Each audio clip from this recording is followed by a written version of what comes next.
Hello everyone, I am SK Mishra, lab diagnostic expert, lab franchise consultant, diet psychologist, believe in simplicity and on a mission to improve lives.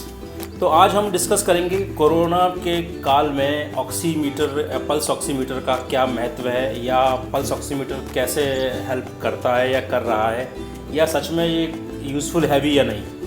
तो जानते हैं इसके बारे में कि pulse oximeter और corona काल का क्या संबंध है और ये कैसे हेल्पफुल हो सकता है। सबसे पहले हम जानते हैं कि पल्स ऑक्सीमीटर बेसिकली कार्य करता कैसे है, ये काम कैसे करता है, what is the mode of action, मतलब कैसे काम करता है। तो बेसिकली पल्स ऑक्सीमीटर एक सिंपल डिवाइस है जो कि इंफ्रारेड रेज को पास करता है हमारे फिंगर के थ्रू, जहाँ भी जिस किसी फिंगर में हम इसको इंसर्ट करते हैं, और बेसिकली ये आइडेंटिफाई करता है कि ऑक्सीजनेटेड ब्लड कितना है हमारे शरीर में। ऑक्सीजनेटेड ब्लड से मतलब है कि जो ब्लड जिसमें कि ऑक्सीजन की भरपूर मात्रा है, जो लंग्स जो है जो हमारे पूरे शरीर की सेल्स में भेज रहा है as a source of energy या सोर्स एक एनर्जी के सोर्स के तौर पे हर सेल्स के लिए, तो उसकी मात्रा कितनी है ऑक्सीजनेटेड ब्लड की कंपेयर टू डीऑक्सीजनेटेड ब्लड। तो उस आधार पर ये आइडेंटिफाई करता है कि हमारे शरीर में कितना SpO2 लेवल है या ऑक्सीजन का सैचुरेशन कितना है। तो ये इस कार्यविधि पे कार्य करता है। अब हम जानते हैं बेसिकली क्या इसका सच में कोई महत्व है कि कोरोना के इस दौर में, स्पेशली इस छोटे से डिवाइस का।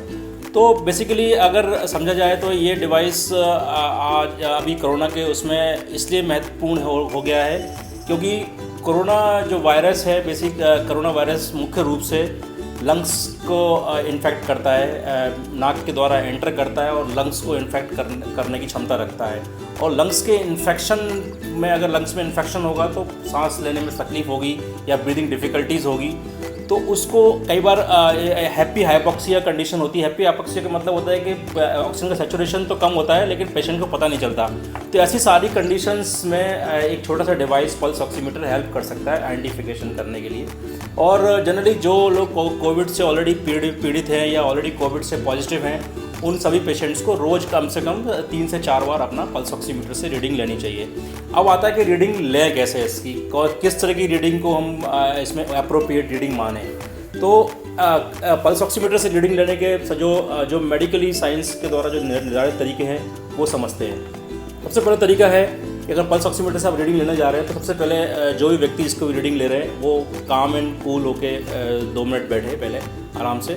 उसके बाद वो पल्स ऑक्सीमीटर को ऑन करके अपनी, अगर वो राइट हैंडर है, अगर वो सीधे हाथ से यूज़ करते हैं अपना, तो अपने राइट हैंड की मिडिल फिंगर को वो यूज़ करेंगे इस केस में रीडिंग लेने के लिए, जो मोस्ट प्रोबेबली बेस्ट रीडिंग आ सकती है राइट की मिडिल फिंगर में, या फिर अंगूठे को यूज़ करेंगे उस केस में अगर सही रीडिंग चाहिए तो, या फिर अदरवाइज़ वो फिंगर बदल के अपनी 5 उंगलियों का भी आइडेंटिफिकेशन कर सकते हैं, बट राइट हैंड से करेंगे तो अच्छी रीडिंग प्राप्त होगी। तो बेसिकली सबसे पहले कूल एंड काम होना है और उसके बाद अपना मिडिल फिंगर को यूज़ करना है जस्ट फॉर ए रीडिंग। और रीडिंग लेते समय ध्यान रखना है कम से कम 1 मिनट तक पल्स ऑक्सीमीटर को लगाए रखना है और शांति से बैठे रहना है, कम से कम मिनिमम 1 मिनट, तभी वो रीडिंग स्टेबल हो पाती है। अदरवाइज देयर इज चांसेस कि उसमें रीडिंग्स जो हैं वेरिएबिलिटी आती है अदरवाइज रीडिंग्स में। तो ये बड़ा महत्वपूर्ण स्टेप है इसकी रीडिंग लेते समय।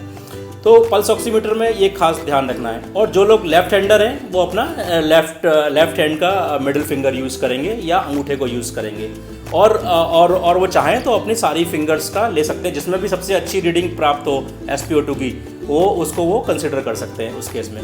तो ये हो गई एक बेस लाइन रीडिंग जो कि पेशेंट्स ऑलरेडी होम आइसोलेशन में हैं या जो घर में हैं, जिनको कि अपना रीडिंग चेक करते रहना है हर 3-4 घंटे के अंदर।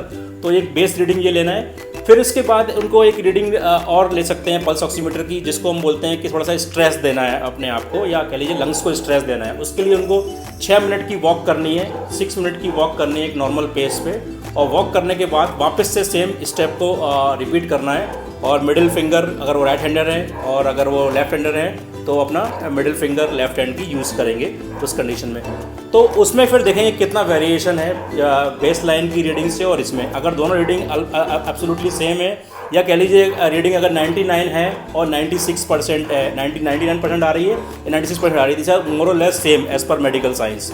दोनों रीडिंग लगभग सेम ही कहलाती हैं उस कंडीशन में। अगर उतना आ रहा है तो इसमें कोई गड़वाने की बात नहीं है, बिल्कुल ये परफेक्ट रीडिंग है, एकदम नॉर्मल रीडिंग है। बेसिकली रीडिंग को मॉनिटर करने का पर्पस ये है कि जब कभी भी रीडिंग जो है वो लोअर ट्रेंड दिखाएं। सपोज़ आप दिन में 4 बार ट्रेंड चेक कर रहे हैं या 3 बार चेक कर रहे हैं और आपको लग रहा है कि रीडिंग जो है पहले मेरी सुबह रीडिंग 99 आई है, 97 आई और अब वो धीमे धीमे कम हो रही है, तो ऐसे आपको 1-2 दिन मॉनिटर करना है। अगर रीडिंग लगातार डाउन ट्रेंड में है और ये 94 के आसपास है, उससे नीचे जा रही है, तो ये this is the condition of alert. तो यहाँ पे एक अलर्ट की कंडीशन है कि आपको इमीडिएटली अपने डॉक्टर्स को इन्फॉर्म करना है या फिर हॉस्पिटलाइजेशन के लिए अरेंजमेंट करना है।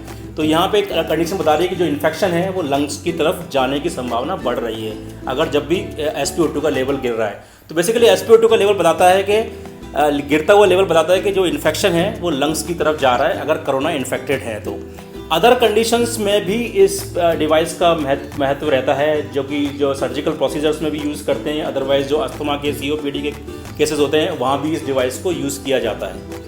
तो बेसिकली ये डिवाइस मल्टीपल उसमें यूज़ होता है, बट कोरोना के काल में इसका ये स्पेशली SpO2 मॉनिटर करने के लिए और ऑक्सीजन का जो लेवल अचानक से गिरता है लोगों में उसको मॉनिटर करने के लिए बड़ा हेल्पफुल डिवाइस है। तो ये यूज़ किया जाता है। ये बेसिक स्टेप्स है इसको यूज़ करने की।